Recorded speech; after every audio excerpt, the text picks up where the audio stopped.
ओम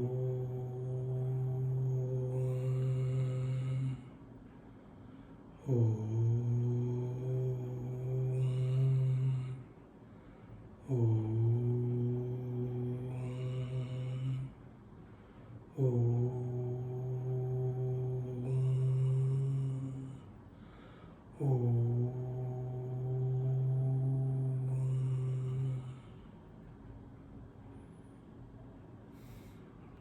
ओम नमः शिवाय।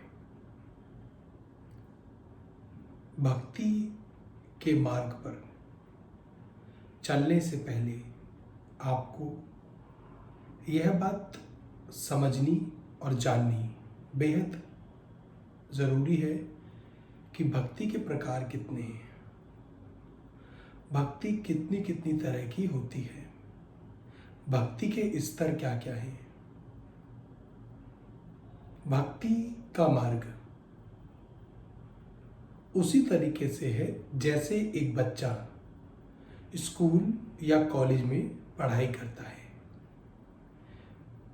सीधे हम ऊपरी स्तर तक नहीं पहुंच सकते हैं, हमें निचले स्तर से एक एक कदम करके आगे बढ़ना होगा। वेद शास्त्रों का निर्माण भी इसीलिए किया गया कि कोई व्यक्ति इनकी मदद से अपने स्तर को बढ़ा सके। भक्ति के मुख्यतः 3 स्तर हैं।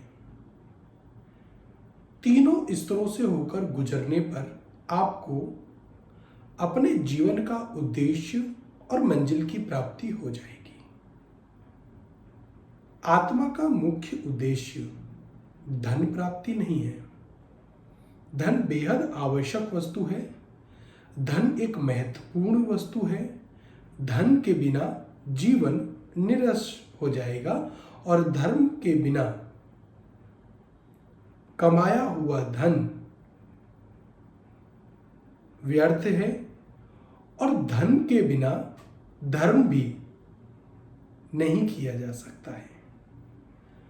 धर्म और धन वर्तमान समय में एक दूसरे के पूरक के रूप में देखे जाएं तो इसमें कोई भी दोष नहीं है, किंतु धन को जब हम अपना सर्वस्व स्वीकार कर लें और धन को अपना आखिरी उद्देश्य स्वीकार कर लें और कमाए हुए धन को धर्म के कार्य पर ना लगाएं तो यही धन जहर का काम करने लगता है।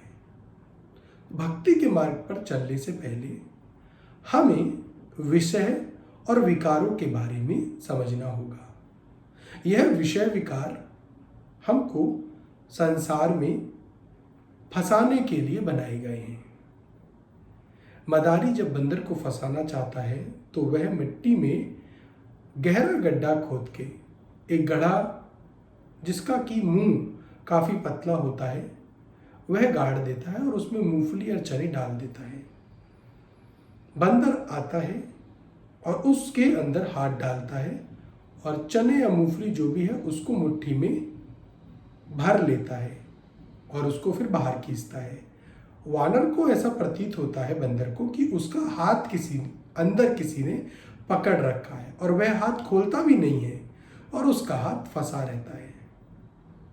शिकारी आता है और हाथ पर डंडा मारता है और जब डंडा पड़ता है तो बंदर का हाथ जिसमें कि मूंगफली या चने हैं वह अचानक से छूट जाते हैं और वह बंदर जो कि कुछ समय पहले आजाद था वह कैद में शामिल हो जाता है। वैसी ही कुछ स्थिति हमारी इस संसार में है। विषय विकारों में हम इस तरीके से उलझ जाते हैं कि हम इन विषय विकारों के अंदर हाथ डाल देते हैं और इनको छोड़ना भी नहीं चाहते हैं और आज़ादी के मजे भी लेना चाहते हैं, किंतु हमारी स्थिति उसी बंदर के जैसी है जो कि आजाद नहीं गुलामी में जीवन जीता है। या तो आपको विषय विकार पकड़ने होंगे या फिर भक्ति के मार्ग पर चलना होगा जहां पूर्ण स्वतंत्रता से आप अपनी जीवन यापन कर सकते हैं। आपको समझना होगा कि संसार में आपका आगमन विषय विकारों के लिए नहीं हुआ है। यह विषय विकार तो आपको गुलाम बनाए रखने के लिए बनाए गए, इनका निर्माण किया गया है। तो आपको विषय विकारों को छोड़ना होगा, वानर की स्थिति से सीखना होगा। आप संसार में आए हैं और हाथ डाले हुए हैं, और आप यदि सोचें कि एक हाथ में आपके विषय विकार भी रहें, परिवार भी रहे, और दूसरे हाथ से आप आत्मा के सत्य को पकड़ लेंगे, ईश्वर से साक्षात्कार कर लेंगे, तो यह मिथ्या है। आप ऐसा नहीं कर पाएंगे। तो विषय विकारों को छोड़ने के बाद आप आगे बढ़ेंगे तो यहां भक्ति के 3 स्तरों की बात होती है। पहला स्तर है जिसमें कि हमारे सामने 33 करोड़ देवी देवता आते हैं। 33 करोड़ देवी देवताओं या फिर 50-100 देवी देवताओं या 10 या 20 देवी देवताओं की पूजा करने वाली भक्ति सबसे निचले स्तर की भक्ति बोली गई है।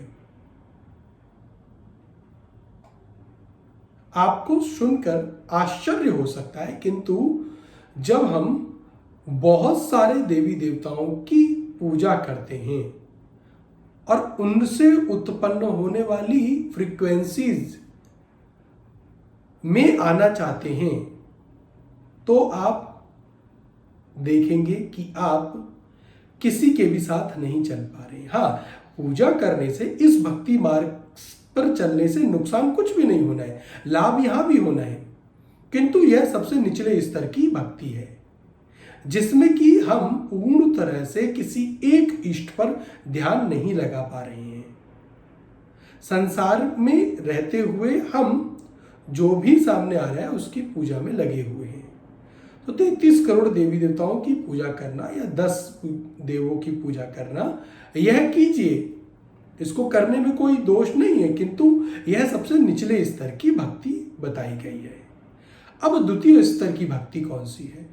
द्वितीय स्तर की भक्ति है जिसमें कि हम साकार रूप में एक मूर्ति, किसी एक देव की पूजा करते हैं। यह उससे उच्च स्तर की भक्ति है। इसमें प्राप्त होने वाले फल हमें अच्छे प्राप्त होंगे, और हमें जो फल प्राप्त होंगे वह निर्भर करेंगे कि हम किस इष्ट की पूजा कर रहे हैं।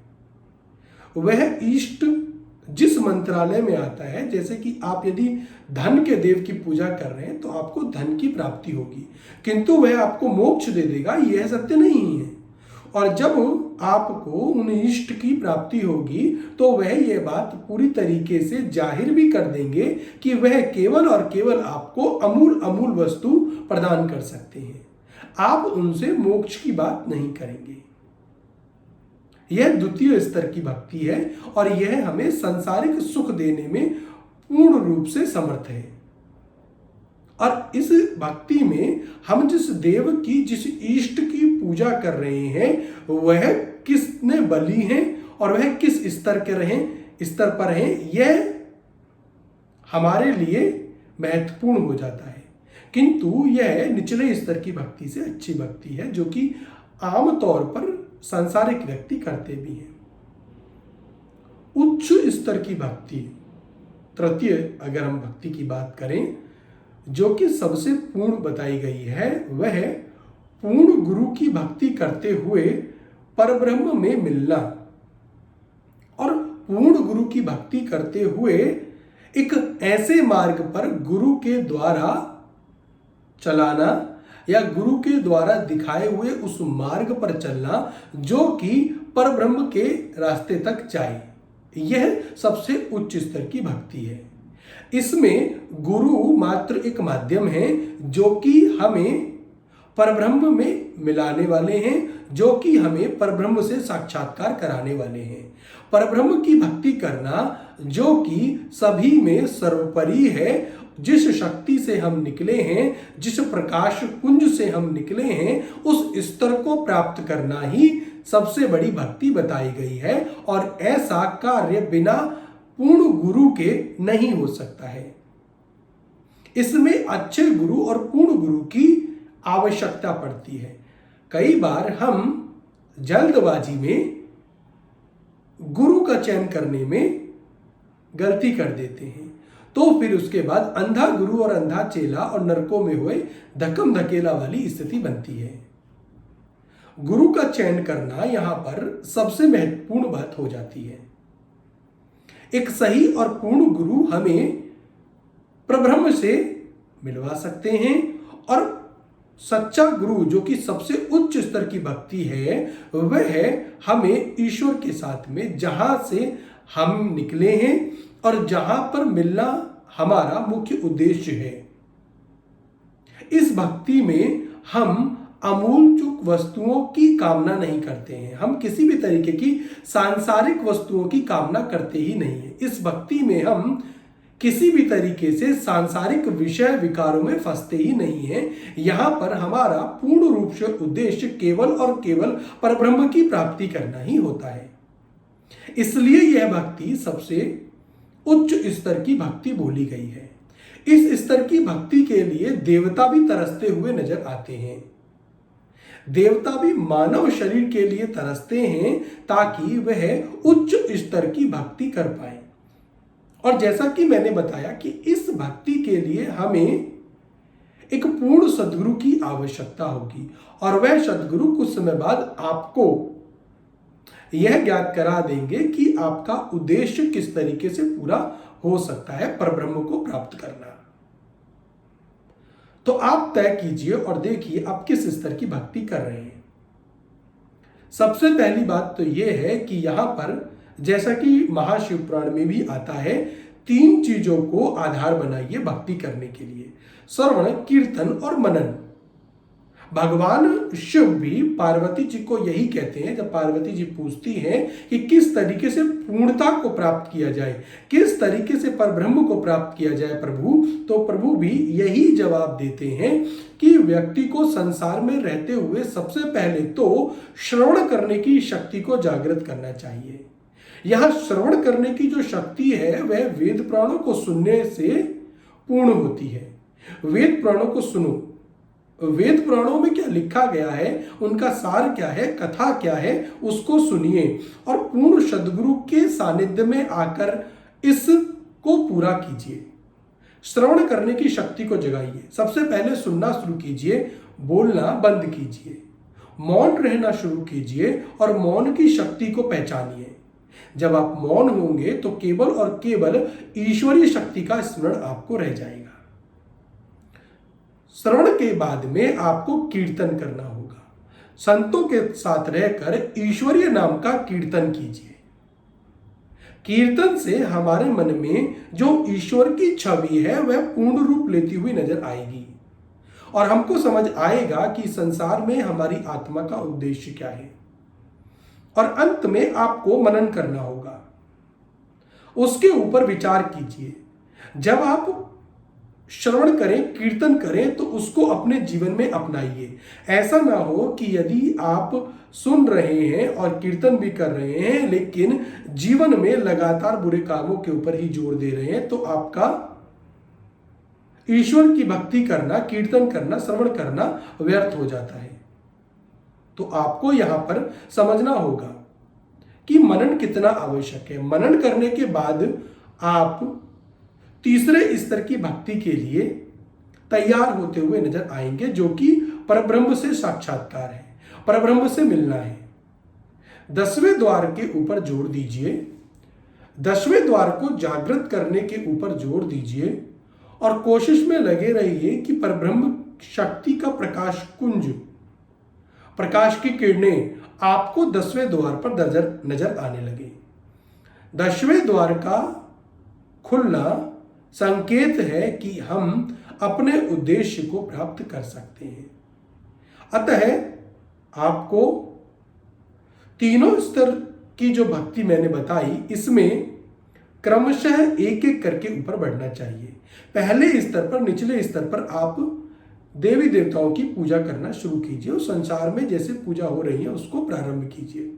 द्वितीय स्तर पर आपको किसी एक इष्ट को सिद्ध करना होगा और वह इष्ट किस मंत्रालय का स्वामी है इस बात का विशेष ध्यान रखना होगा। और तृतीय स्तर पर आपको गुरु की खोज करके परब्रह्म के रास्ते को देखना होगा और परब्रह्म की प्राप्ति के रास्ते पर चलना शुरू करना होगा। इस बात को यदि आप समझ पाए हो गहराई से तो शायद आपको दिखेगा कि किस तरीके से भक्ति मार्ग पर आगे बढ़ा जा सकता है, और यह मार्ग उतना कठिन नहीं है जितना आप समझ रहे हैं। संसार में रहते हुए आप इस मार्ग को प्राप्त कर सकते हैं। बहुत सालों बाद जब एक बार महात्मा बुद्ध अपने घर लौट के आए थे तो उनकी पत्नी ने बुद्ध से यही पूछा था कि अब आप लौट कर क्यों आए हैं? क्या आप जो इस समय वन में रहते हुए कर रहे हैं, क्या वह कार्य घर में रहते हुए नहीं हो सकता था? तो बुद्ध ने यह बात दबी जुबान में स्वीकार की थी, मैं यही देखने आया हूं कि जो कार्य मैं वन में रहकर कर रहा हूं क्या वो घर में रहकर नहीं हो सकता था? और इस बात के हमारे सामने बहुत सारे सबूत हैं। आपको बस बाहरी जगत से अपने आप को थोड़ा सा काटना होगा, बाहरी जगत से अपना संपर्क बस थोड़ा सा रोकना होगा। इतनी सी बात है, और इतनी सी बात आपको समझनी होगी। भगवान श्री कृष्ण को आप अपने घर में लेकर आए, उससे अधिक आवश्यक है कि भगवान श्री कृष्ण को आप अपने हृदय में लेकर आए।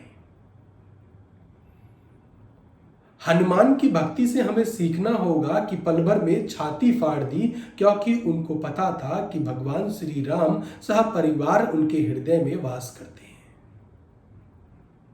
भगवान आपको मंदिर में मिले ना मिले, लेकिन आपको अपने हृदय में जरूर मिलने चाहिए। यही सर्वोच्च भक्ति है। किंतु हम ये सोचते हैं कि भगवान ईश्वर परब्रह्म परमात्मा केवल और केवल मंदिर में ही विराजमान है। सत्य यह नहीं है। अगर आप ऐसा सोचते हैं कि भगवान केवल और केवल मंदिर में विराजमान है, तो आप निश्चित रूप से सबसे निचले स्तर की भक्ति पर अभी कार्य कर रहे हैं। भगवान जब आपको अपने हृदय में दिखने लगे और भगवान आपको अपने हृदय में प्रकट होते हुए नजर आए, तो आप सोचना कि आप सर्वोच्च भक्ति कर रहे हैं, सर्वोच्च स्तर की भक्ति कर रहे हैं। और सच्चा गुरु वही है जो कि परमात्मा को आपके हृदय में प्रकट कर दे। इसलिए गुरु की तलाश पर जोर दिया गया है। ओम